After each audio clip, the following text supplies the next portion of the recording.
Welcome to the prime debate. మనం చూస్తున్నాము ఆంధ్రప్రదేశ్ రాష్ట్రంలో వరద విలయం సృష్టించింది. విజయవాడను కాస్త విజలవాడగా మార్చేసింది.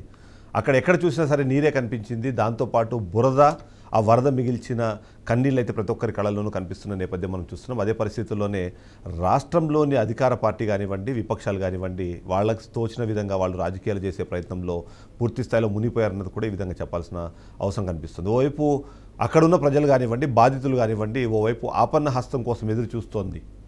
ఎవరికి తోచినది సహాయం వాళ్ళు చేస్తూ వస్తున్నారు. ఈ సహాయం చేసే క్రమంలో కూడా ఒక పార్టీ మీద మరో పార్టీ బురద జల్లే ప్రయత్నం చేస్తున్నదన్నది మనం ఖచ్చితంగా యాక్సెప్ట్ చేయాల్సిన అంశం. అయితే మరొక వైపు ఏదైతే కుట్ర కోణం అంటూ మరొక అంశాన్ని కూడా తెరపైకి తీసుకొచ్చింది టీడీపీ పార్టీ. ముఖ్యంగా ముఖ్యమంత్రి చంద్రబాబు నాయుడు డైరెక్ట్గా దానికి సంబంధించి మాట్లాడడము, లోకేష్ కూడా నిన్న దాని మీద కమెంట్ చేయడము, అంటే ఆ బోట్ల ద్వారా ప్రకాశం బ్యారేజ్ని కూల్చేసి కనీసం 1,00,000 మంది జలసమాధి అయ్యేలాగా ఒక సైకో ఆలోచన చేశారు అనే విధంగా నిన్న టీడీపీ పార్టీ నాయకులు చేసిన ఆరోపణలను మనం విన్నాము. అదే సందర్భంలో మరొక కీలకమైన అంశము, నిన్న వైఎస్ షర్మిల నిన్న విజయవాడలో పర్యటించిన నేపథ్యంలో ఏదైతే ప్రజలకు అందుతున్న ఆపన్న హస్తం గురించి కానివ్వండి, వాళ్ళకి అందుతున్న వరదకు సంబంధించి వాళ్ళు పడుతున్న బాధలకు సంబంధించి డిస్కస్ చేస్తూనే నిధులు, అలాగే వాళ్ళకు ఇవ్వాల్సిన సహాయం ఏదైతే ఉందో చేయూతకు సంబంధించి కలెక్ట్ అవుతున్న నిధులకు సంబంధించి ఒక కీలకమైన అంశాన్ని తను తెరపైకి తీసుకొచ్చింది. ఒకసారి షర్మిల ఏం మాట్లాడారో చూద్దాము. మాట్లాడిన తర్వాత ఈ డిస్కషన్ కంటిన్యూ అవుతుంది.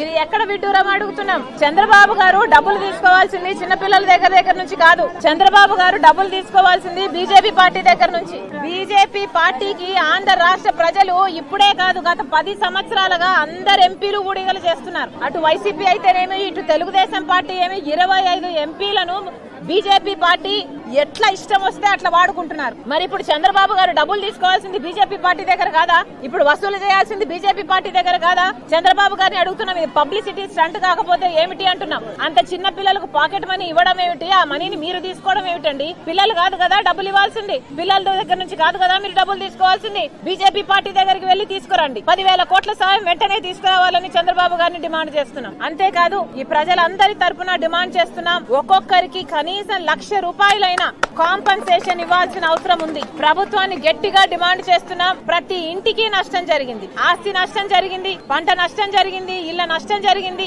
ఇలా ఎక్కడ ఎవరిని తట్టినా కూడా వాళ్ళ బాధలే చెప్పుకుంటున్నారు. చంద్రబాబు గారిని హెచ్చరిస్తున్నాం, మీరు అధికారంలోకి వచ్చారు, మీరు మంచి పేరు నిలబెట్టుకోవాలి అంటే వీళ్ళందరికీ కాంపన్సేషన్ ఇవ్వాల్సిన అవసరం ఉంది.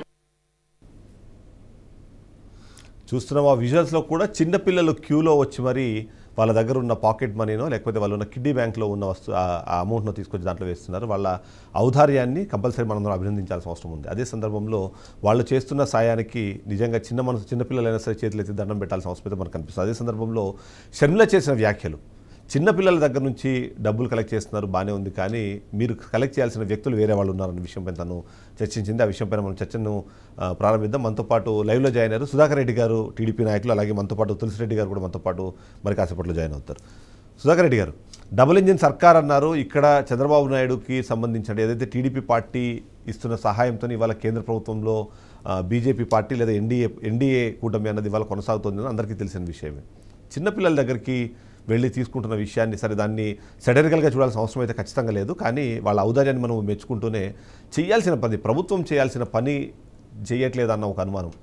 10,000 కోట్లు మినిమం తీసుకొస్తే బాగుండేది అన్నది షర్మిల మాట అయినా సరే, ఇంతమందికి ఈ స్థాయిలో నష్టం జరిగినప్పుడు ఇప్పటికే తెలంగాణ రాష్ట్రంలో 16,500 నుంచి 17,500 రూపాయలు ప్రతి కుటుంబానికి ఇవ్వాలని చెప్పి ఒక నిర్ణయం జరిగిపోయింది. ఇంకా ఆంధ్రప్రదేశ్ రాష్ట్రంలో మాత్రం అటువైపుగా ఏమీ చర్యలు తీసుకున్నట్టుగా కనిపించట్లేదు.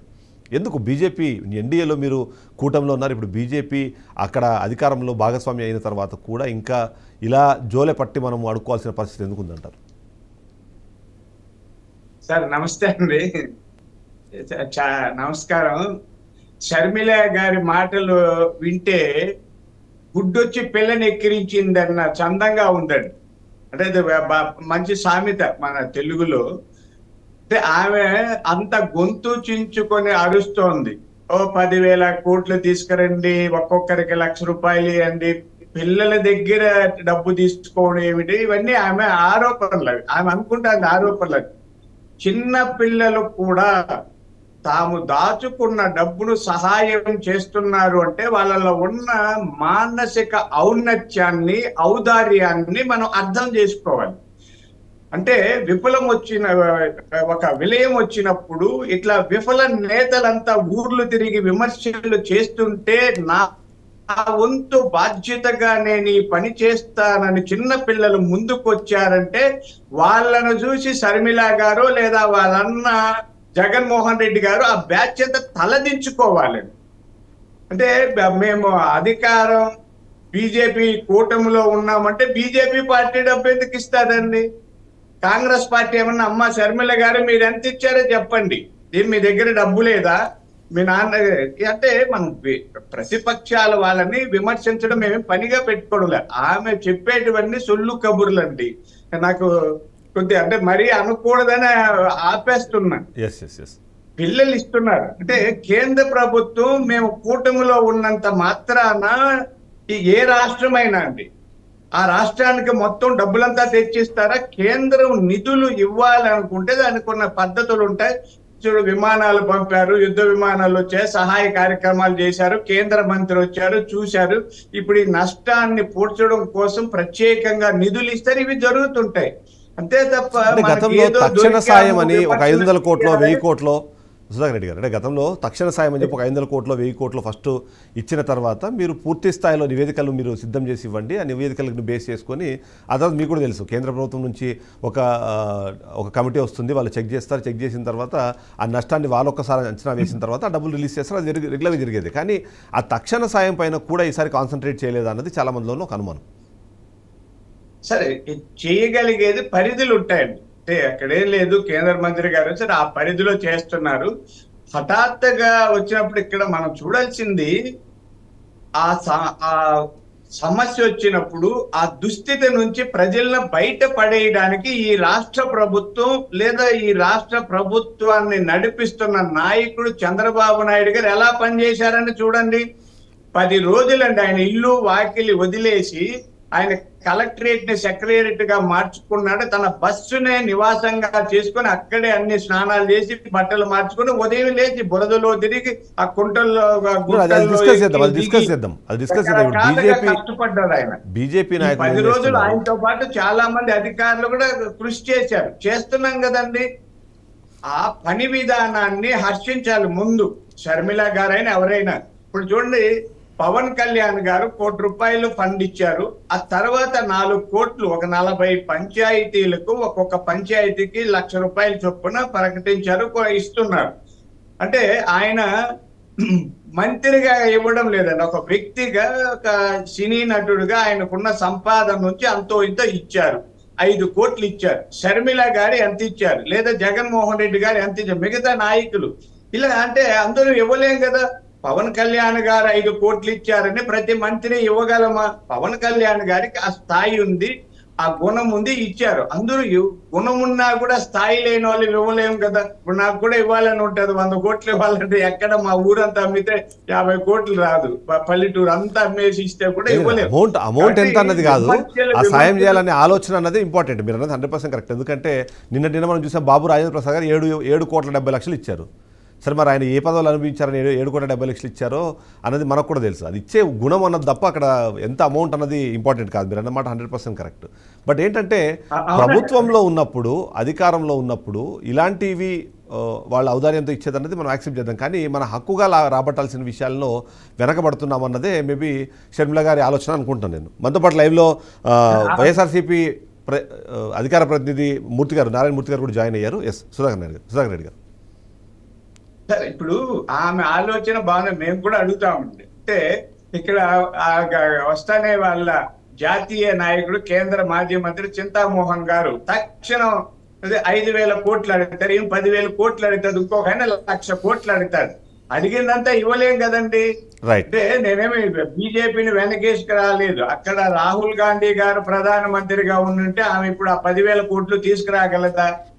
ఇవన్నీ ఆమెని అసలు కాదండి. ఇక్కడ మనం చూడాల్సింది సహాయ కార్యక్రమాలు ఎంత బాగా జరిగాయి. అయిపోయింది, 10 రోజుల్లో సహాయ కార్యక్రమాలు అందించారు, వాళ్ళందరినీ రక్షించారు. ఇంకా కొందరిని పునరావాసం అవి కూడా ఏర్పాటు చేశారు. పునర్నిర్మాణం మీద దృష్టి కేంద్రీకరించాలి. పునర్నిర్మాణంలో కేంద్ర ప్రభుత్వాన్ని భాగస్వామిగా చేయాలి. దానికి ఎంత ఖర్చు అయింది, రోడ్లంతా కొట్టుకుపోయాయి, ఇల్లెన్ని కూలిపోయాయి, ప్రభుత్వ Right. సుధాకర్ రెడ్డి భవనాలు గారు. లేకపోతే Yes. ఎక్కడెక్కడ ఇవన్నీ చూసి తీసుకొస్తామండి. అద్భుతమైన ఈ విలయంలో విజయం సాధించిన చంద్రబాబు నాయుడు గారిని ఒక్క మాట కూడా ఆమె మెచ్చుకోకపోవడం చూడండి. రైట్. ఎవరండి? ఎస్ ఒకసారి ఎందుకు మెచ్చుకోవట్లేదో మూర్తి గారిని అడుగుదాం. ఎందుకంటే మనకి షర్మిల గారు లేరు, తులసిరెడ్డి గారు మన కాసేపులో జాయిన్ అయిన నేపథ్యంలో నారాయణమూర్తి గారు నిజంగానే అంటే ఎప్పుడూ చూడండి దాదాపు 5 దశాబ్దాల తర్వాత అంత స్థాయిలో వర్షం కానివ్వండి, ఆ స్థాయిలో మునక కానీ విజయవాడ చూసినప్పుడు ఇప్పుడు ప్రభుత్వం తీసుకున్న చర్యలు కానివ్వండి వాటిని మనము అభినందించాల్సిన అవసరం ఉంది అన్నది టీడీపీ అంటోంది. అంతేకాకుండా 10 రోజుల నుంచి తను ఆ బురదలోనే ఉంటున్నారు, కలెక్టరేట్నే సచివాలయంగా మార్చుకొని మరి అక్కడ అందరికీ సేవలు అందిస్తుంటే వాళ్ళని పొగడలేకుండా మీ పార్టీ నాయకుడు వెళ్ళి బెంగళూరులో కూర్చున్నారు కానీ ఇక్కడేమో ఆరోపణలు చేస్తున్నారు అనేది ఒక మాట వినిపిస్తుంది, ఒక విమర్శ వినిపిస్తుంది. ఏమంటారు మీరు? మొదలుగా పార్టీ నాయకుడు ఎక్కడున్నాడో తెలియకుండా వాళ్ళకి అవగాహన రాహిత్యంతో మాట్లాడితే దానికి వాళ్ళ విజ్ఞత వదిలేద్దాం. ఆ పార్టీ నాయకుడు ఇక్కడే ఉన్నారు, తాడేపల్లిలో ఉన్నారు. ఆయన 2 రోజులు కూడా వరద ప్రాంతాల్లో ప్రయత్నించారు. అన్ని విషయాలు కూలంకషంగా తెలుసుకున్న తర్వాత ప్రభుత్వానికి సూచనలు సలహాలు కూడా చేయడం జరిగింది. ప్రభుత్వం తగినంత రీతిలో సహాయ కార్యక్రమాలు చేయలేకపోయింది. ఇంకా మెరుగైన సహాయం చేయాల్సిన అవసరం ఉంది, వాళ్ళని ఆదుకోవాల్సిన అవసరం ఉంది. బురదలో చాలా కష్టాలు పడతా ఉన్నారు. పెద్దలు కానివ్వండి, పిల్లలు కానివ్వండి, ఇవాళ బీపీ షుగర్లు ఉన్న వాళ్ళకి మందులు లేకుండా పోవడం కానివ్వండి, మంచినీళ్ళు ప్రధానంగా, ఆహారం దేవుడెగురు, మంచినీళ్ళే వాళ్ళకి దొరకని పరిస్థితుల్లో ఇవాళ చాలా రోజులుగా వాళ్ళు ఇబ్బందులు పడ్డ సంగతి చూస్తూ ఉన్నాం. ఇప్పుడు కూడా కొన్ని ప్రాంతాలు, ఇంకా లోతట్టు ప్రాంతాల్లో ఇంకా నీళ్లు ఉన్నాయి, ఇప్పుడు కూడా వాళ్ళు బాధపడతా ఉన్నారు. ఎక్కడ కూడా మేము విమర్శ చేయాలనేటటువంటి తత్వంతో జగన్మోహన్ రెడ్డి గారు కూడా తప్పలేదు. జగన్మోహన్ రెడ్డి గారు మెరుగైన సహాయాన్ని అందించండి. మీరు ప్రచార ఆర్భాటానికి పోతా ఉన్నారు. ప్రచార ఆర్భాటం తర్వాత ఇప్పుడు ముఖ్యమంత్రి గారు 75 సంవత్సరాల వయసులో కూడా అక్కడికి రాత్రులు 2 గంటల గది ప్రయాణించి వెళ్ళారు. నిజం మంచిదే, ఆయన పెద్ద వయస్సులు. అదేవిధంగా ఆయన సీనియర్ మోస్ట్ లీడరు, Z+ లో ఉన్నాడు. మరి ఆ Z+ లో ఉన్న వ్యక్తి ఒకసారి జనంలోకి వెళ్ళినప్పుడు యంత్రాంగం అంతా కూడా సెక్యూరిటీ విభాగం నుండి ప్రోటోకాల్ ప్రకారం ఆయన వైపు చూడాల్సిన పరిస్థితి ఉంటుంది, ఆయన కాపాడుకోవాల్సిన పరిస్థితి ఉంటుంది. అది నీళ్లు, అందులో మారుమూల ప్రాంతాలకు వెళ్ళినప్పుడు చుట్టూ ఎవరెవరు ఉంటారు ఏంటనేది ఇవన్నీ కొన్ని పారామీటర్స్ లో సహాయాన్ని గాలి వదిలేసి ఈయన్ని పట్టించుకునే పరిస్థితి ఏర్పడుతుంది. అలాంటి పరిస్థితులు కూడా ఈయన మరి రాత్రులు కూడా వెళ్ళినందుకు, కష్టపడినందుకు డెఫినెట్ గా మనం చాలా కష్టపడ్డారు అని చెప్పొచ్చు. కానీ కష్టపడటం ఉపయోగం ఏంటి? నువ్వైనా, నేనైనా, ఆయనైనా ఎవరైనా కష్టపడినప్పుడు ప్రజలకు ఉపయోగం ఉండాలి కదా అంటున్నా. కానీ మీరు అన్నట్టుగా అంత అపాయం ఉన్నా సరే ప్రశ్నిస్తాం.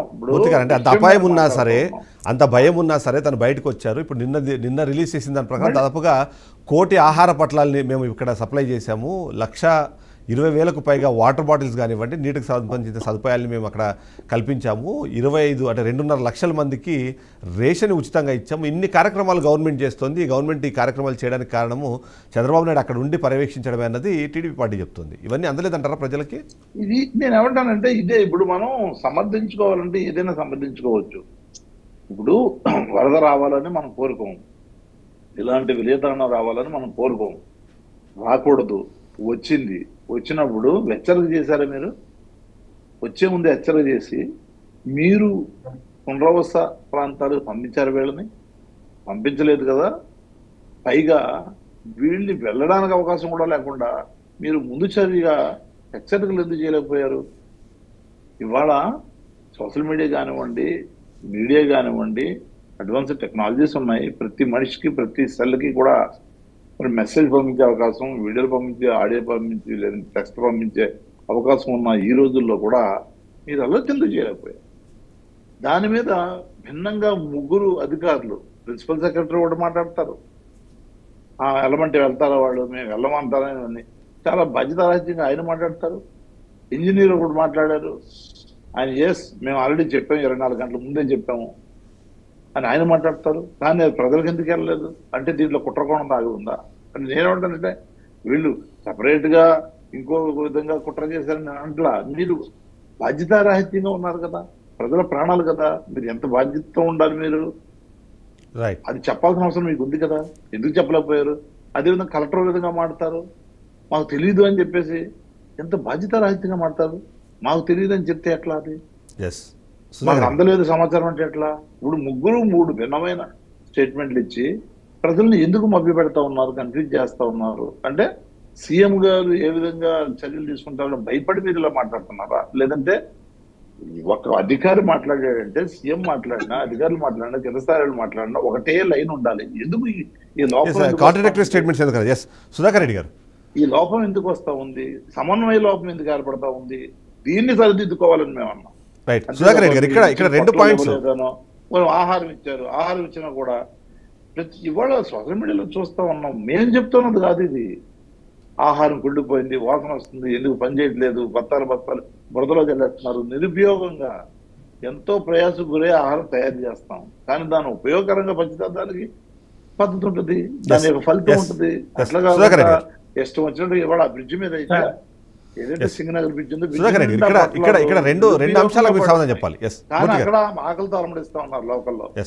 లోపలికేమో ఆహారం వెళ్ళ, వీళ్ళంతా ప్రచారంగా ఈ బార్డర్ లోనే వెళ్ళడం, అక్కడ ఏదో ప్రచారానికి సుధాకర్ రెడ్డి గారు ఇక్కడ సహాయానికి సంబంధించి రెండు ఇష్యూస్ ఉన్నాయి. ఒకటి, లాస్ట్ మైల్ వరకు అంటే చివరి రిక్వైర్మెంట్ ఉన్న వ్యక్తి వరకు సాయం వెళ్ళలేదు అన్నది డైరెక్ట్గా చంద్రబాబు నాయుడు డైరెక్ట్గా చెప్పారు. అది దాన్ని యాక్సెప్ట్ చేశారు.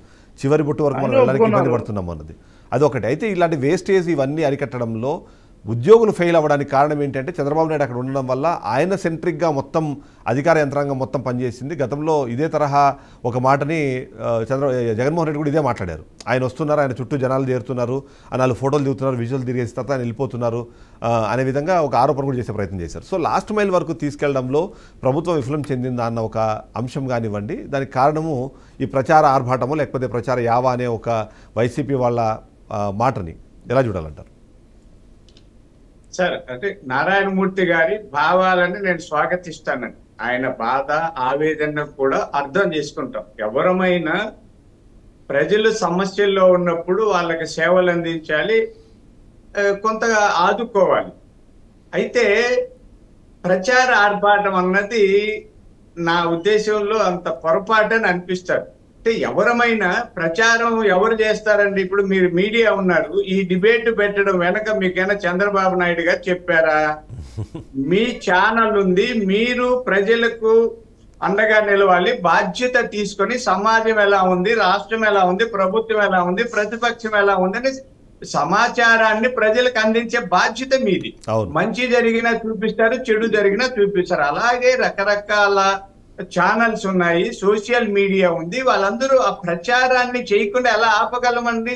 దీన్ని ప్రచార ఆర్భాటం కాదు, మంచి చేసే వాళ్ళు ఉంటే చూపిస్తారు, అలాగే చెడు ఉంటే కూడా చూపిస్తున్నారు. చంద్రబాబు నాయుడు గారు గొప్పతనమే కదా, ఆయన మీద విమర్శలు కూడా చేసే ఛానల్స్ ఉన్నాయి, అవి కూడా చూపిస్తున్నారు. అయితే రోజుకి 1,00,000 మందికి ఆహారము, దాదాపు 6 లక్షల మంది ఉన్నారండి విజయవాడలో. వాళ్ళల్లో 2 లక్షల మంది చాలా ఇబ్బంది పడ్డారు. ఆ ప్రకాశం బ్యారేజీకి హఠాత్తుగా 11,41,000 క్యూసెక్కుల నీరు రావడంతో అతలాకుతలమైంది. అలాగే బుడమేరు ఎక్కడ పడితే అక్కడ గండ్లు పడ్డాయి. ఇవన్నీ ఈ రోజు చేసినవి కాదు కదా, పూర్వం ఇంతకు ముందున్న ప్రభుత్వాలు ఇవన్నీ చక్కదిద్ది వాటి రిపేర్లు చేస్తూ వచ్చుంటే బాగుంటది.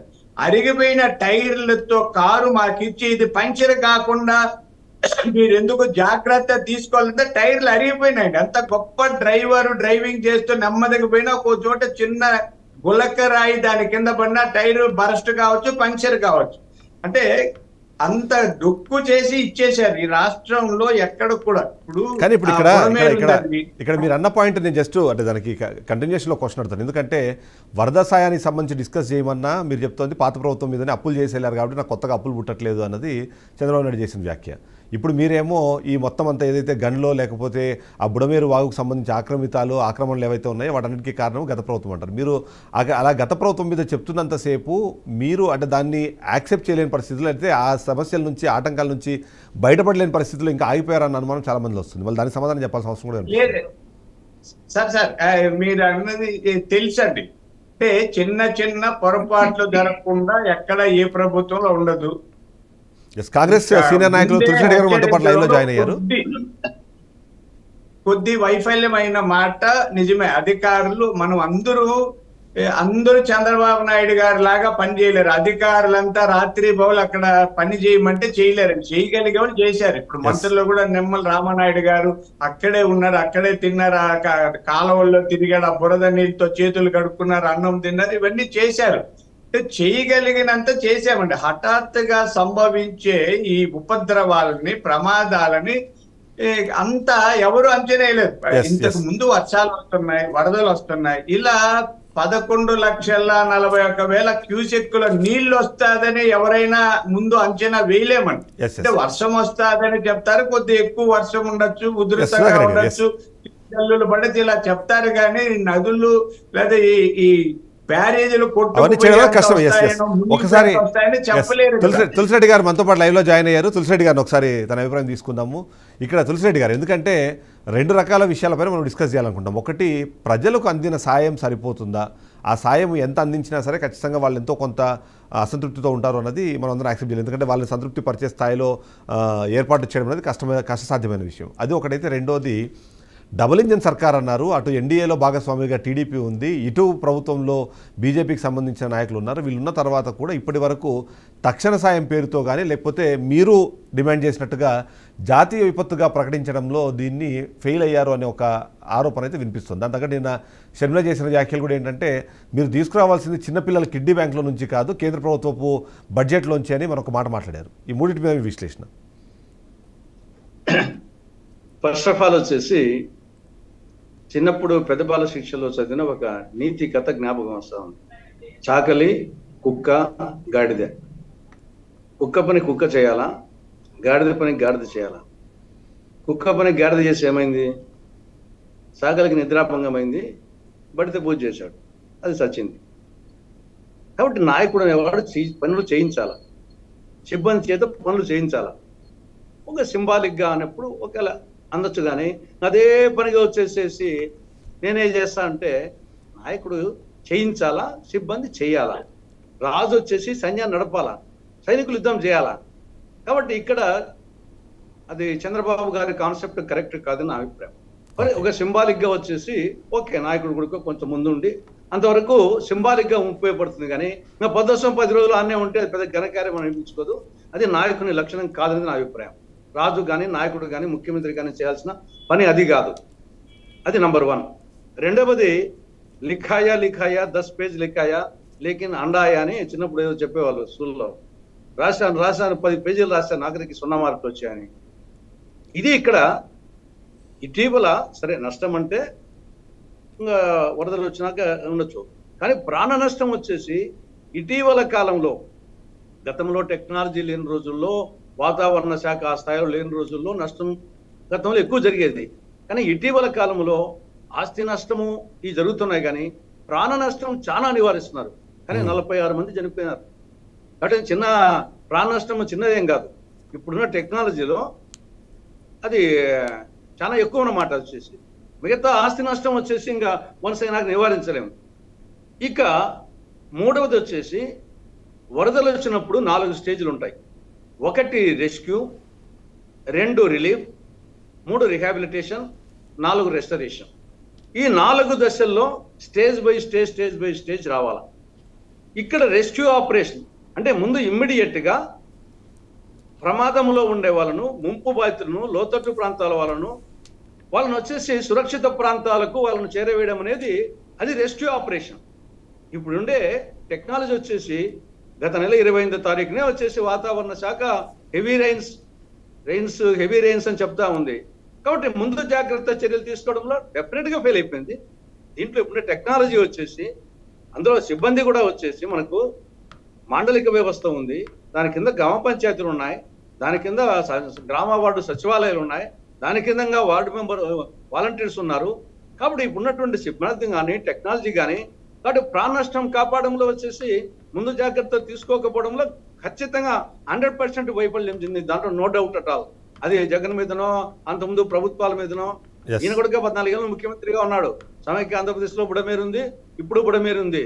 కాబట్టి గత ప్రభుత్వం అన్నప్పుడు ఈయన కూడా 14 ఏళ్ళు వస్తాడు. కాబట్టి ఇక్కడ rescue operation fail, relief operation లో 3-4 రోజుల పాటు వచ్చేసి దూరంగా ఉండే వాళ్ళకి వచ్చేసి మంచినీళ్ళు అందలేదు, ఆహారం అందలేదు, మందులు అందలేదు, ఆహాకారం చేశారు. రిలీఫ్ ఆపరేషన్ 3-4 రోజులు. అదే రెస్క్యూ ఆపరేషన్ కరెక్ట్ గా ఉంటే వీళ్ళందరినీ రిలీఫ్ క్యాంప్స్ లోకి పంపించింటే ఆడ ఈజీగా రిలీఫ్ క్యాంప్స్ లో రిలీఫ్ ఇచ్చేది ఈజీగా ఉంటుంది. నువ్వు 4 లక్షల మందిలో 40,000 మందిని మాత్రం రిలీఫ్ క్యాంప్స్ పోయారు. ఇంకా 3,60,000 మంది వచ్చేసి వాళ్ళ సేవలు అక్కడ ఉండిపోయినారు. వాళ్ళను రెస్క్యూ చేయలేకపోయారు. పర్యవసానంగా రిలీఫ్ అందలేకపోయింది. వాళ్ళు నీళ్ళలో నుండి బయటకు రాలేకపోతున్నారు. వాళ్ళ దగ్గరికి వచ్చేసి పోయేదానికి పడవల్లోనో లేకుంటే పైన ఉంటే వచ్చేసి డ్రోన్స్ లోన్ ఇవ్వాలా. కాబట్టి అక్కడ రిలీఫ్ ఆపరేషన్ కూడా ఫెయిల్ కావడం జరిగింది. చేసి ఉండొచ్చు, కానీ 3-4 రోజులు వచ్చేసి ఆహాకారాలు. ఇప్పుడు ఇంకా ఉండేది వచ్చేసి రీహాబిలిటేషన్ అండ్ రెస్టరేషన్. ఇప్పుడు డబ్బులు అవసరం ఎక్కువ ఉంటుంది. రెస్క్యూ అనేది జాగ్రత్త, ఆ డబ్బు కంటే జాగ్రత్త. రిలీఫ్ కాడ కూడా ఆహారం అయ్యి, కానీ ఇప్పుడు ఇంకా రిహాబిలిటేషన్ అండ్ రెస్టరేషన్ వాళ్ళను తిరిగి మళ్ళీ వాళ్ళ ఇంటికి పంపించి వాళ్ళకు కొంత అంతో ఇంతో సంపాదించుకునేంత వరకు వాళ్ళకు వచ్చేసి డబ్బు కానీ, యుటెన్సిల్స్ కానీ, ఆహారదాతలు కానీ, నీరు కానీ, మందులు కానీ, అక్కడ జబ్బులు రాకుండా ఇంతవరకు 46 మంది చనిపోయిండొచ్చు. ఇంకా వచ్చేసి పారిశుద్ధ్య లోపంతో వాటర్ మరి ఎపిడమిక్స్ వచ్చేసి ఎంతమంది పోతారు. ముందు దాని మీద కాన్సన్ట్రేట్ చేయాల్సిన అవసరం ఉంది. అదే విధంగా రెస్టరేషన్, అనేక రోడ్డు నష్టపోయినాయి, ఎలక్ట్రిక్ పోల్స్, ఇంకా పంట నష్టం చెప్పాల్సిన అవసరం లే, పంటలు, ఉద్యానవన పంటలు, దానికి భారీ స్థాయిలో అవసరం ఉంటుంది. ఇప్పుడు మీరు రిటైనింగ్ వాల్స్ కానీ ఒక్కడే సార్ మళ్ళీ కొల్లేరు ఇప్పుడు అడిషనల్ గా జాయిన్ అయింది. ఉత్తరాంధ్ర మొత్తము గత 3 రోజుల నుంచి కురిసిన వర్షాలతో అక్కడ మళ్ళీ అతలాకుతలమైంది. అది అడిషనల్ రెస్పాన్సిబిలిటీ ఇక్కడ అక్కడ ఉంది.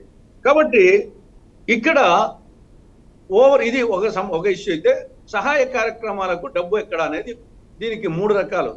1 SDRF, 2 NDRF, 3 వచ్చేసి దాతలు, స్వచ్ఛంద సంస్థలు.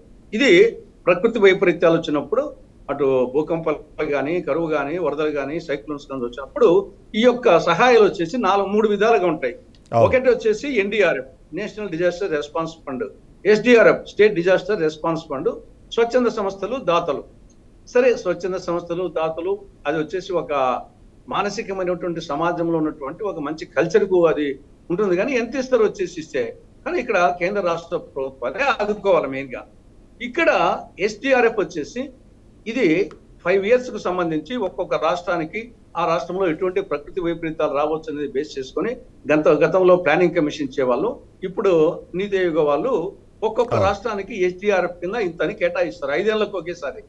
దాని కింద వచ్చేసి 50% రాష్ట్రము, 50% కేంద్రం భరించాలా.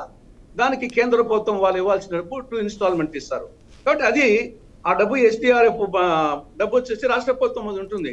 ఇమ్మీడియట్ గా ఆ SDRF డబ్బును ఖర్చు పెట్టాలి. ఇది ఇమ్మీడియట్ గా చేయాల్సిన పని. తర్వాత NDRF అనేది గతంలో లేదు. గతంలో వచ్చేసి మధ్యలో వచ్చేసి ఇది SDRF చాలడం లేదు, దీనికి NDRF కావాలని మళ్ళీ తర్వాత వచ్చేసి ఆ స్కీమ్ పెట్టడం జరిగింది. దాని కింద ఓవరాల్ గా అది ముందేం కేటాయించరు. ఓవరాల్ గా ఆ సంవత్సరం వివిధ రాష్ట్రాల్లో జరిగినటువంటి ప్రకృతి వైపరీత్యాన్ని దృష్టిలో పెట్టుకుని కేంద్ర హోంశాఖ మంత్రి ఆధ్వర్యంలో ఒక కమిటీ ఉంటుంది. వాళ్ళు వచ్చేసి నిర్ణయించి ఆ రాష్ట్రానికి ఇంత, ఈ రాష్ట్రానికి ఇంత, ఈ రాష్ట్రానికి ఇంత అని చెప్పేసి అది 100% వచ్చేసి కేంద్ర ప్రభుత్వం ఇచ్చేది. కాబట్టి ఇప్పుడు SDRF కింద ఆల్రెడీ రాష్ట్ర ప్రభుత్వం దగ్గర డబ్బులు ఉన్నాయి, దాన్ని ఖర్చు పెట్టుకుంటూనే NDRF కింద వీలైనంత ఎక్కువ తెచ్చుకోవడానికి మనం ప్రయత్నం చేయాలి. అది 100% కేంద్ర ప్రభుత్వం ఇచ్చేది. దాని కింద శర్మిలమ్మ గానీ మేము గానీ వచ్చేసి వీలైనంత ఎక్కువ ఇవ్వండి అని చెప్పేసి డిమాండ్ చేస్తున్నాం. అది NDRF. ఇంకా మిగతా స్వచ్ఛంద సంస్థలు, దాతలు వాళ్ళు వచ్చేసి ఉదాహరణ చేస్తారు. మనం అప్రిషియేట్ చేయాలా. సమాజంలో అటువంటి కల్చర్, మంచి కల్చర్ రావడం అనేది. దానికి మధ్యకాలంలో స్కూల్ పిల్లలు కూడా చేరిపోయారు. స్కూల్ పిల్లలు కూడా చేరిపోయి వాళ్ళ చేతిలో ఉన్న కిడ్నీల బ్యాంకులో ఉన్న డబ్బులు కూడా తెచ్చి మనకు రామాయణంలో సేతు కట్టడానికి ఉడత కూడా సహాయం చేసింది. అవును, ఉడత భక్తిని ఈ రోజు చెప్పుకుంటుంటాం. కాబట్టి రాముడు వచ్చేసి ఆంజనేయుని ఏ విధంగా పరిగణించినాడో ఉడతను ఉడక ఆ విధంగా పరిగణించినాడు. దాని మీద వచ్చేసి ఇప్పటికీ చెప్పుకునే విధంగా చేశాడు. కాబట్టి వాళ్ళు చేసే సహాయం అది అద్భుతమే. ఖచ్చితంగా. ఎస్ మూర్తి గారు, అయితే మొన్న హోంమంత్రి అనిత గారు ఒక మాట మాట్లాడారు. ఏంటంటే గుడివాడ అమర్నాథ్ వైజాగ్లో కూర్చొని ఒక ప్రెస్ మీట్ పెడితే విజయవాడలో ఏం జరిగింది, కనీసం ఒక వాటర్ ప్యాకెట్ అయినా మీరు ఇచ్చారా, లేకపోతే ఒక అన్నం పొట్లమైనా మీరు పంచారా, మీరు పంచకుండా మాట్లాడడానికి మీకు ఎక్కడ అర్హత ఉంది అని. వాళ్ళ చిన్న పిల్లలు సైతం అక్కడికి వచ్చి వాళ్ళు సహాయం చేస్తుంటే వైసీపీ నాయకులు పెద్దగా కనిపించట్లేదు అక్కడ. వైసీపీకి సంబంధించో లేకపోతే మీ పార్టీ తరఫు నుంచో లేకపోతే మీ పార్టీకి సంబంధించిన అనుబంధ రాజకీయ నాయకుల తరఫు నుంచి ఎట్లాంటి సహాయం కనిపించట్లేదు అనేది ఒక ఆరోపణ చేసే ప్రయత్నం చేస్తున్నారు. దానికి ఏం మీ సమాధానం చెప్తారు? ఇప్పుడు ఈ విషయంలో ఇట్లాంటి చౌకబారు ప్రకటనలు చేసి ఆమె ఉన్న పొజిషన్ స్థాయిని తగ్గించుకుంటా ఉంది. ఓకే, ఆమె పర్సనల్ గా ఏంటనేది మనకు అనవసరం. హోంమంత్రిగా ఉండి మీరు బాధ్యతతో వ్యవహరించాలి, బాధ్యతతో మాట్లాడాలి కూడా. అది వదిలేసి మీరు ప్యాకెట్లు ఇచ్చారా, మీరు నీళ్ళు ఇచ్చారా, లేదంటే బటర్ మిల్క్ ఇచ్చారా అని ఇట్లాంటి మాటలు మాట్లాడడం ఆమెకి అవగాహన రాజ్యంతో అవగాహన లోపల మాట్లాడిందా అనిపిస్తుంది. పార్టీ పిలుపు తీసుకుంది. వాళ్ళ పార్టీ ఒక నెల జీతం ఎమ్మెల్సీలు కానివ్వండి, ఎమ్మెల్యేలు కానివ్వండి, ఎంపీలు కానివ్వండి, అందరు కూడా మనం ఈ ఏదైతే విపత్తుకి కంట్రిబ్యూట్ చేయాలని డిసైడ్ చేశారు. అదేవిధంగా జగన్మోహన్ రెడ్డి గారు, బొత్స సత్యనారాయణ గారు అక్కడి నుంచి వచ్చి ఒక బృందం, మాజీ మంత్రుల బృందం అనండి, ఎమ్మెల్సీలు అందరూ ఉన్నారు ఆయనతో. ఇవాళ ఆయన లీడర్ ఆఫ్ అపోజిషన్ మండలిలో ఆయన 2 లక్షల వాళ్ళ వాటర్ బాటిల్స్ కానివ్వండి, 1 లక్ష ఏదైతే పాల ప్యాకెట్లు కానివ్వండి, ఇవన్నీ పంచిన కార్యక్రమం చేశారు. ఇవన్నీ తెలియకుండా మీరు పంచారా, మీరు ఇచ్చారా అని చెప్పేసి ప్రతి వ్యక్తిని పట్టుకొని మాట్లాడే కార్యక్రమం చేస్తే ఆమె విద్యతకు వదిలేయాలి. ఆమె రేపు పొద్దున్న ఏ విధంగా ఆమె విధుల్లో సక్సెస్ అవుతారనేది ఆమెకు వదిలేయాలి. ఎందుకంటే ఇవాళ ఒకరిని అన్నారు, రేపు ఇంకొకరిని అంటారు. అంటే ఇండివిజువల్ గా అంటూ ఉంటే మీకు సమయం, మీరు ఈ ఆరోపణల మీద పోతే తప్ప అక్కడ ఉన్న రిహాబిలిటేషన్, తర్వాత వాళ్ళని ఆదుకునే కార్యక్రమం కానివ్వండి, ఆ నష్టం ఏదైతే పూడ్చే కార్యక్రమం కానివ్వండి, ఈ మందులు కానీ ఇప్పుడు కూడా మందులు వెళ్ళలేదు. శానిటేషన్ గురించి వచ్చిన బయట నుంచి వచ్చిన ఏదైతే కార్మికులు ఉన్నారో, శానిటేషన్ కార్మికులు, ఆ కార్మికులకి వందలాది మందికి 2 టాయిలెట్లు పెట్టి వాళ్ళు ఎంతో ఇబ్బంది గురి చేసింది. ఇవాళ ప్రభుత్వం ఆ టాయిలెట్లు కూడా అరేంజ్ చేయలేకపోయింది. ఓకే, వరదలో కొట్టుకుపోయిన వాళ్ళకి, వరదలో బాధపడుతున్న వాళ్ళు, అది ఒక సెక్షన్. దాని గురించి మాట్లాడాలంటే చాలా ఉంది. అది పక్కన పెడితే అసలు వరదలో ఉన్న వాళ్ళని ఆదుకోవడానికి వచ్చిన ఎంప్లాయీస్, చుట్టూ జిల్లాల నుంచి వచ్చిన ఏదైతే ఎంప్లాయీస్ ఉన్నారో, పారిశుద్ధ్య కార్మికులు ఎవరైతే ఉన్నారో వాళ్ళకి నీళ్లు లేవు, ఆహారం లేవు, ఉండడానికి సదుపాయాలు లేవు. అసలు ల్యాబొరేటరీకి వెళ్ళడానికి ల్యాబొరేటరీస్ కూడా ఏర్పాటు చేయలేని మరి లోపంతో పనిచేసింది యంత్రాంగం అంతా అంటాను నేను. రైట్. మరి దీన్ని ఎవరిని అనాలి? హోం మంత్రిని అనాలా, ముఖ్యమంత్రిని అనాలా, లేదంటే మిగతా మంత్రులను అనాలా, లేదంటే ఆఫీసర్లు అనాలా? ఎవరిని అనాలి? హెడ్ ఆఫ్ ది డిపార్ట్మెంట్ గా ముఖ్యమంత్రి గారు చూసుకోవాలి. ముఖ్యమంత్రి గారు ఎక్కడో ఒక కంట్రోల్ రూమ్ లో ఉండి ఎవరెక్కడ ఏం చేస్తున్నారు అనేది ఇవాళ టెక్నాలజీ అని ముఖ్యమంత్రి గారు మాట్లాడతారు పదే. మంచిదే, టెక్నాలజీ గురించి మాట్లాడండి. కానీ ఆ టెక్నాలజీని దీంట్లో వాడకుండా మీరే నేను అందరికి ప్యాకెట్ పంచుతాను, నేను అందరినీ పలకరిస్తాను, నేను అందరిని చూసుకుంటా అలా తిరుగుతాను. కంపారిజన్ జనాల్లోకి మీరు పని చేయించాలి, లక్షలాది మందితో పని చేస్తే టీడీపీ సోషల్ మీడియా లక్షలాది మందికి సదుపాయాలు అందుతాయి. అట్లా కాకుండా టీడీపీ సోషల్ మీడియా ఒక ప్రచారాన్ని ప్రజల్లో తీసుకెళ్లే ప్రయత్నం చేస్తుంది. మొదటిది ఏంటంటే 10 రోజుల పాటు ఇంటిని వదిలేసి కలెక్టరేట్లో ఉండి ఈ మొత్తం విషయాన్ని గమనించిన లేకపోతే ఆర్గనైజ్ చేసిన చంద్రబాబు నాయుడిని వర్సెస్ ఒక కేసులో అరెస్ట్ అయిన నందిగామ సురేష్ను ఇవాళ పరామర్శించడానికి బెంగళూరు నుంచి స్పెషల్ ఫ్లైట్లోనో లేకపోతే ఫ్లైట్లోనో విజయవాడకు వస్తున్న జగన్మోహన్ రెడ్డిని ఇక్కడ ప్రజలందరూ హాహాకారాలు చేస్తుంటే మీరు బెంగళూరు ప్యాలెస్లో ఉన్నారు. ఇవాళ నందిగామ సురేష్ని అక్కడ పరామర్శించడానికి వచ్చేంత టైము లేకపోతే అంత ఔదార్యాన్ని చూపించిన మాజీ ముఖ్యమంత్రి ప్రజలను ఎందుకు 10 రోజులు పాటు తిరిగి అదేవిధంగా ఎందుకు వాళ్ళకి ఆ సలహాలు సూచనలు ఇవ్వలేదు అన్నది ఒక ప్రచారాన్ని ప్రజల్లో తీసుకెళ్లే ప్రయత్నం చేస్తున్నారు. ఏంటి ఏ సమాధానం చెప్తారు దానికి? ఇప్పుడు ఇంతకుముందు పెద్దలు మాట్లాడినప్పుడు కూడా చెప్పారు ఒక విషయం. రాజు సైన్యాన్ని ఏ విధంగా నడిపించాలి, ఏ విధంగా ముందుకు తీసుకెళ్ళాలి అని ప్రయత్నిస్తే ప్రెసిడెంట్ గారు చెప్పినట్టుగా అది మంచిగా ఉంటుంది తప్ప నేను కత్తి నా దగ్గర పెద్దది ఉంటది, నాకు పెద్ద క్రియేట్ ఉంటది కాబట్టి నేనే అందరినీ పొడుస్తాను, అందరినీ చంపుతాను అని చెప్పేసి సైన్యంలోకి వెళ్ళి తిరుగుతూ ఉన్నాడు అనుకోండి. ఒక సైనికుడు వచ్చి దాన్ని చేశాడు అనుకోండి, రాజు లేకుండా పోతే మిగతా వాళ్ళంతా ఏమైపోవాలి అంటే ఎవరు చేసే పని వాళ్ళు చేస్తే బాగుంటది. కలెక్టర్ ఉంటాడు జిల్లా గ్రామాల్లోకి వెళ్ళిపోయి నేను విఆర్ఓ చేసే పని చేస్తా, లేదా నేను గోల్డ్ చేసే పని చేస్తా, నేనే చేస్తా, మొత్తం అన్ని విలేజ్లు నేనే తిరుగుతాను, నేనే బిల్లులు కలెక్ట్ చేస్తాను, నేనే లేదంటే కరెంటు రీడింగ్లు తీస్తాను. ఇది కరెక్ట్ కాదు దాంట్లో నేను రైట్. ఎవరు చేసే పని వాళ్ళు చేస్తే ప్రజలకి మెరుగైన సదుపాయాలు అందుతాయి, మెరుగైన సేవలు అందుతాయి, మెరుగైన పద్ధతిలో మనం వాళ్ళని ఆదుకునే కార్యక్రమం చేయొచ్చు అంటాం. రైట్. అది వదిలేసి నేనే తిరుగుతాను కంట్రోల్. ఒకరోజు సూచనగా వాళ్ళందరికీ హెచ్చరికగా నేను కూడా ఉన్నాను, నేను బొదలోకి వెళ్ళాను. ఒకసారి వెళ్ళిన తర్వాత మీరు కంట్రోల్లో కూర్చొని మీరు ఒక గోల్డ్ కెమెరాలు ఉన్నాయి, ఇవాళ డ్రోన్లు ఉన్నాయి, డ్రోన్లో ఆహారం అని చెప్పేసి ఆర్భాటంగా ప్రచారం చేశారు. డ్రోన్లు ఎంతమందికి ఆహారం ఇవ్వగలం? ఇవ్వడం తప్పు పట్టట్లా నేను. ఆహారం ఎక్కడో మనం మనిషి వెళ్ళి చేరలేదని డ్రోన్ వెళ్ళి చేరలేదు మంచిదే, అప్రిసియేటబుల్. కానీ డ్రోన్తో మొత్తం వరదలను ఆపేసినట్టుగా, డ్రోన్తో ఈ నీటిని ప్రవాహాన్ని ఇట్లా పక్కకు తీసుకెళ్ళినట్టుగా, డ్రోన్తో మనుషుల్ని బయటికి తీసుకొచ్చి రిహబిలిటేషన్ తీసుకెళ్ళిపోయినట్టుగా, లేదా డ్రోన్ తోటే మొత్తం అంతా మందులు కానివ్వండి, వాటర్ కానివ్వండి, లేదా ఫుడ్ కానివ్వండి అందరికీ చేరవేసినట్టుగా ఈ ప్రచారం ఉంది. దాన్ని ప్రచారం అన్నాం. ఎవరి వాళ్ళు వీడియోలు పెట్టి చేసేదాన్ని ఛానల్లో మీరు ఇప్పుడు డిబేట్ పెట్టిన దాన్ని దీని ప్రచారం అన్నారు. ప్రచారం అనకూడదు కూడా, దాన్ని ప్రచారం అన్నాం. ఎంతమంది మీరు లెక్క పెట్టండి, ఎన్ని డ్రోన్లు వాడారు, ఒక డ్రోన్ ఎంతమంది రోజుకి ఇస్తుంది, ఎంతమంది వరదలు ఎఫెక్ట్ అయ్యారు, ఎంతమంది సదుపాయాలు అందించారు, ఎందుకు ఆహాకారాలు చేస్తున్నారు, ఎందుకు ఆహారం కుళ్ళిపోయిందని బాధపడతా ఉన్నారు, ఎందుకు మంచినీళ్ళు బాధపడతా ఉన్నారు, ఎందుకు మందులు లేక ఎంతమంది చనిపోయారు, చనిపోయిన ఐడెంటిఫై చేయగలిగారు మీరు. అట్లీస్ట్ ఇంత టెక్నాలజీ అంటున్నారు కదా, ఎంతమంది ఉన్నారంటారు కదా, లక్షల మంది పాల్గొన్నారంటున్నారు కదా, పక్క రాష్ట్రాలు 10 జిల్లాల నుంచి కూడా తీసుకొచ్చి ఇక్కడ సేవలు అందించారంటున్నారు కదా, ఈ లెక్కలు ఏమైనా చెప్పగలరా ఇప్పుడు? రైట్. ఆ విషయాలు కూడా అడుగుదాం, మనం అడుగుదాము సుధాకర్ రెడ్డి గారు. అంతేకాకుండా పోకండి, నిజానిజాలు చెప్పే కార్యక్రమం చేయండి, ప్రతి ఒక్కరికి ఉపయోగపడే కార్యక్రమం చేయండి, ఆదుకునే కార్యక్రమం చేయండి, తోడ్పాటు కల్పించే కార్యక్రమం చేయమండి. అంటే మీరు జగన్ గారికి అప్పగించేస్తారా మరి మీరు? రైట్. మురళి గారు ఒక షార్ట్ బ్రేక్ తీసుకుందాం. ఇప్పుడు బ్రేక్ తర్వాత ప్రజల కోరికలు అంటే ప్రజలకు ఇంకా ఆ సహాయం అందాల్సిన అవసరం ఉన్న నేపథ్యంలో నేను మళ్ళీ మీ దగ్గరకు వస్తాను. మూర్తి గారు ఒక బ్రేక్ తీసుకుందాం. బ్రేక్ తర్వాత ఈ డిస్కషన్ కంటిన్యూ అవుతుంది. సుధాకర్ రెడ్డి గారు, ఇక్కడ ఓవైపు మీరు చేసే ఆరోపణలేమో వైసీపీ వాళ్ళు ఈ కార్యక్రమాలు ఎక్కడ పాల్పంచుకోవట్లేదు అని చెప్పి ఓవైపు ఆరోపణలు చేస్తూనే, మరోవైపు అలా బాధితులకు భరోసా ఇవ్వడానికి వెళ్ళిన నాయకుల మీదేమో దాడులు చేస్తున్నారని ఒక ఆరోపణ. ఎందుకంటే ముఖ్యంగా చూస్తే నేను నంబూరు శంకర్రావు అక్కడికి వెళ్దామని ప్రయత్నం చేస్తే టీడీపీ నాయకులు వాళ్ళని అడ్డుకునే ప్రయత్నం, ఆయన మీద దాడి చేసే ప్రయత్నం చేశారు. సో ఎక్కడ అంటే మీరు వాళ్లకు విపక్షంగా వాళ్ళు చేయాల్సిన పనిని కూడా చేయనీయకుండా మళ్ళీ ఆరోపణలు చేయడం ఎంతమాత్రం సమంజసం అన్నది వైసీపీ ఒక ప్రశ్న ఇస్తుంది. ఏం చెప్తారు సార్? ఇప్పుడు ఆరోపణలు ఇవన్నీ సహజమని రాజకీయాల్లో ఉన్నప్పుడు ఆరోపణలు, ప్రత్యారోపణలు, వివరాలు, విమర్శలు, ప్రతి విమర్శలు ఇవన్నీ సహజమే. అంటే అవన్నీ ప్రజలు గమనిస్తుంటారు, పని జరగాలని.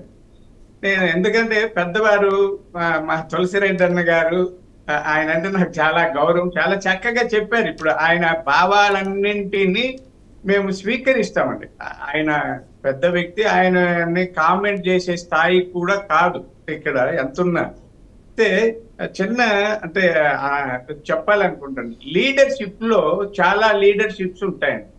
అథారిటేటివ్ లీడర్షిప్, ఆయన అధికారాన్ని చెలాయిస్తుంటారు. డైరెక్టివ్ లీడర్షిప్, ఆదేశాలు ఇస్తుంటారు. డిక్టేటర్ లీడర్షిప్, నేను చెప్పింది విను, నీకేం తెలియదు అంటుంటారు.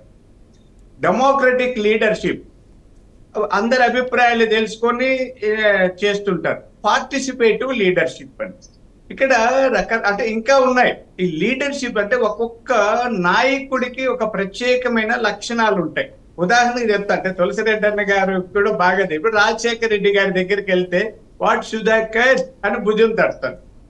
కిరణ్ కుమార్ రెడ్డి గారి దగ్గరికి వెళ్తే ఏం సుధా అంటే, నాకైనా కిరణ్ కుమార్ రెడ్డి గారు బాగా ఫ్రెండ్. రాజశేఖర రెడ్డి గారితో చాలా సన్నిహితం ఉండేది. ఆయన పిసిసి అధ్యక్షుడిగా ఉన్న 10 ఏళ్ళు నేను రాష్ట్ర యువజన కాంగ్రెస్ ప్రధాన కార్యదర్శి చేశాను. ఇప్పుడు చంద్రబాబు నాయుడు గారు ఏం చెప్పండి అంటారు. ఈ ముగ్గురిది 3 రకాలుగా ఉంటదండి. అంటే భుజం తట్టిన ఆయన నాయకుడే, చెప్పండి అనే నాయకుడే, ఇంకేమనే ఆయన నాయకుడే. ఇంకా అలా పోతే మనం ఇప్పటి వరకు ముఖ్యమంత్రులు చాలా మంది, ఇప్పుడు ఇందిరాగాంధీ గారితో ఒక స్టైలు, రాజీవ్ గాంధీ గారితో ఒక స్టైలు, సోనియా గాంధీ గారితో ఒక స్టైల్. ఈ లక్షణాలు, శైలి వేరువేరుగా ఉన్న పని చెయ్యాలి. చంద్రబాబు నాయుడు గారి మానసిక పరిస్థితి లేదా నాయకత్వ లక్షణాలు, ఆయన డెమోక్రటిక్ అండ్ పార్టిసిపేటివ్ లీడర్ అండి. ఆయన పర్యవేక్షిస్తుంటాడు, పరిశీలిస్తుంటారు, నిర్ణయాలు తెలియజేస్తుంటారు, చెప్తుంటారు, మార్గదర్శనం చేస్తారు, అవసరమైతే కౌన్సిలింగ్ చేస్తారు. అన్ని పాత్రలు పోషిస్తూ కలిసి తిరగడం ఆయనలో ఉన్న ఒక ప్రత్యేకమైన లక్షణం. ఇప్పుడు కోచ్ ఉంటాడండి, కోచ్ చెప్తేనే ప్లేయర్ కాడు. ఇప్పుడు ఈ ఫుట్ వర్క్ ఇలా ఉండాలి, అడుగు ఇలా వేయాలి, బ్యాట్ ఇలా పట్టాలని ఎన్నిసార్లు ప్రాక్టికల్ గా చెప్పినా ఈ క్రీడాకారుడికి అర్థం కాదు. అందుకని ఆయనే చూసి ఇలా నిలబడాలి, బ్యాట్ ఇలా పట్టాలి, అయితే ఫుట్బాల్ అనుకోండి ఇలా నిలబడాలి, కాలు ఇలా పెట్టి ఇలా తన్నాలి, హాకీ అయితే ఇలా డ్రిబ్లింగ్ చేయాలి. ఆయన గ్రౌండ్ లోకి వెళ్ళి ఆడకూడదు కదండి కోచ్ బయట చెప్పాలి తప్ప గ్రౌండ్ లోకి వెళ్ళి నేనే ఆడతాను ఆడకూడదు అంటే మరి ఆ ప్లేయర్లు ఏమైపోవాలి? అది వచ్చిన సమస్య. నేను తప్పుపట్టలేదు, ఆయన లోపలికి వెళ్ళి ఆడటం తప్పుపట్టడం లేదు, ఆడమనండి. కానీ ఆ కొంత సమయాన్ని ఆడేటట్టు చూపించి మిగతా సమయాన్ని ఇలా ఆడాలని చెప్పే కార్యక్రమం చేసి మానిటర్ చేసే కార్యక్రమం చేయాలి. టెక్నాలజీ కూడా ఉంది కదా అంటున్నాం మేము, అంతే తప్ప ఎలమనండి అక్కడే ఉండమనండి. చంద్రబాబు నాయుడు గారే రాష్ట్రంలో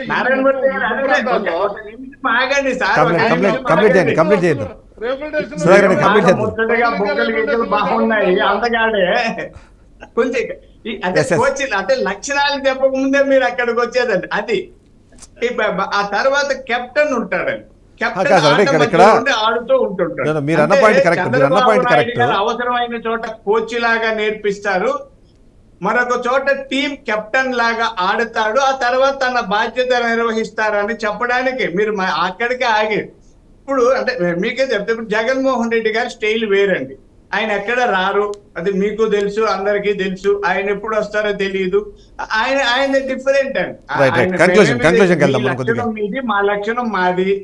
చంద్రబాబు నాయుడు గారు పల్లెటూరు నుంచి వచ్చారు, ప్రజల బాధలు అర్థం చేసుకొని ఎదిగారు, నాయకుడిగా వికసించారు. ఆ వికసించే క్రమంలో తను ప్రజలలో కలిసి మమేకమై వాళ్ళ బాధల్ని అర్థం చేసుకుని సేవలు చేసే మానసిక స్థితి అయింది. కాబట్టి ఒక్కొక్కరికి ఒక leadership. Right, yes Sudhakar Reddy, conclude చేద్దాం. అంటే ఇప్పుడు తక్షణ కర్తవ్యం అన్నది కూడా ఒకటి చాలా కీలకంగా మారింది. ఎందుకంటే ఇప్పుడు మనం రిహాబిలిటేషన్తో పాటు రిస్టోరేషన్ చేయాలంటే వేల కోట్లు అవసరమైన పరిస్థితి మనకు కనిపిస్తుంది. ఈ సందర్భంలో కేంద్ర ప్రభుత్వంలో భాగస్వామిగా ఉన్న మీ పార్టీ తక్షణ కర్తవ్యం ఏంటి, ఏం చేయబోతున్నారు విషయం పైన కంక్లూడ్ చేయండి ప్లీజ్. సుధాకర్ రెడ్డి గారు. నేను ఒకటే చెప్తా ఉన్నానండి. నేనండి సుధాకర్ రెడ్డి గారు ఇమ్మీడియట్లీ మీరు తీసుకోబోతున్న స్టెప్స్ ఏంటి? మీ వాయిస్ మ్యూట్లో ఉంది సుధాకర్ రెడ్డి గారు, మీ వాయిస్ రావట్లేదు. సార్, తులసిరెడ్డి అన్న చాలా చక్కగా చెప్పారు ఈ విధానాలు ఎలా ఉంటాయి. అంటే ఆయన చెప్పిన 4 2 అయిపోయినట్లే అనుకోండి. అంటే రక్షించడము, సేవలు అందించడం అది అయిపోయింది.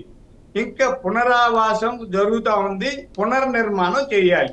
ఈ పునర్నిర్మాణానికి కేంద్రం నుంచి నిధులు తీసుకురావాలి. అంటే విపత్తుల నిర్వహణ మండలి నుంచి లేదా సంస్థ నుంచి నిధులు తీసుకురావాలి. రాష్ట్ర విపత్తుల నిర్వహణ సంస్థ కలిపి పనిచేయాలి. దీనికి నివేదికలు పరిశీలన చేయడం, నివేదికలు రూపొందించడం, ఎక్కడ ఎంత నష్టం జరిగింది, ఎలా దాన్ని చేయాలనేది జరుగుతుంది. 100% గతంలో 2014లో హుద్ తుఫాన్ వచ్చినప్పుడు ఎలా చేశారో చంద్రబాబు నాయుడు గారు దానికంటే బాగా మెరుగ్గా ఈ విజయవాడ నగరాన్ని పునర్నిర్మాణం చేసి చూపెడతారండి. దానికోసం ప్రయత్నాలు జరుగుతా ఉంది.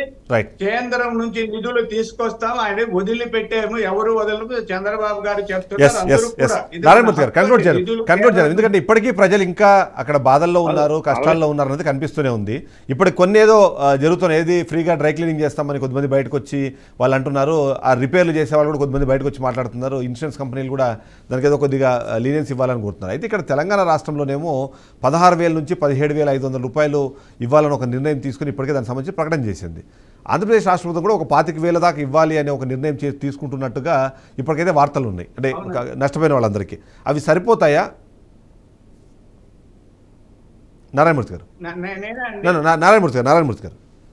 నేను ఏమంటానంటే ఇవాళ విపరీతంగా ఇప్పుడు నాకు తెలిసిన సంబంధించిన ఒక వ్యక్తి అక్కడ ఉంటే ఒక కారు ఉంది, కారు మొత్తం డ్యామేజ్ కాదు, వాడడానికి లేదని చెప్పారు. ఆయన బళ్ళు ఉన్నాయి, రెండు బళ్ళు మొత్తం, బుల్లెట్ ఒకటి ఇంకోటి. తర్వాత ఇంట్లో ఉన్న ఫ్రిడ్జ్లన్నీ ఈ వాటర్ తో కంప్లీట్ గా డ్యామేజ్ అయిపోయి 10,000, 5,000, 25,000 ఇది కాదు.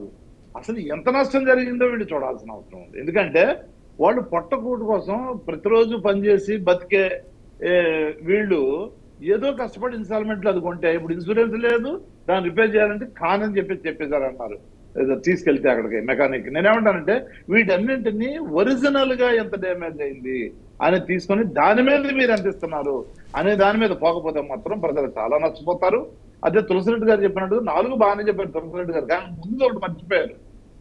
అలర్ట్, రిపీటెడ్ అలర్ట్ ఉంది చూసారా, అలర్ట్ చేయలేదు ప్రభుత్వం. దానివల్ల ఇంత భారీ నష్టం జరిగింది. రిపీటెడ్ అలర్ట్ చేసి ఉంటే అసలు ఎవరికాడు వాళ్ళ దారిని వాళ్ళు ఎక్కడికోడానికి తలదాచుకోవడానికి ఈ కారో బైక్లో లేదంటే ఇంకోటో లేదంటే ఉన్న ఫ్రిడ్జ్లు కానివ్వండి ఇంకోటి కానివ్వండి మిద్ది మీద పెట్టుకొని వెళ్ళుండేవారు. ఇవాళ ఫస్ట్ ఫ్లోర్ లో ఉన్న అన్ని ప్రాంతాల్లోనూ కూడా లోతట్టు ప్రాంతాల్లో ఉన్న ఫస్ట్ ఫ్లోర్ లో ఉన్న గ్రౌండ్ ఫ్లోర్ లో ఉన్న ఫ్రిడ్జ్లు కానివ్వండి, వాషింగ్ మిషన్లు కానివ్వండి, ఇంకోటి అన్ని పాడైపోయాయి. బళ్ళు అయితే మొత్తం అసలు మీరు ఏ మెకానిక్ సైడ్కి వెళ్ళండి కుట్లుగా బళ్ళు ఉన్నాయి. వాడు బండిని చూడడానికే 10 రోజులు 10 రోజులు పడతానంటున్నాడు.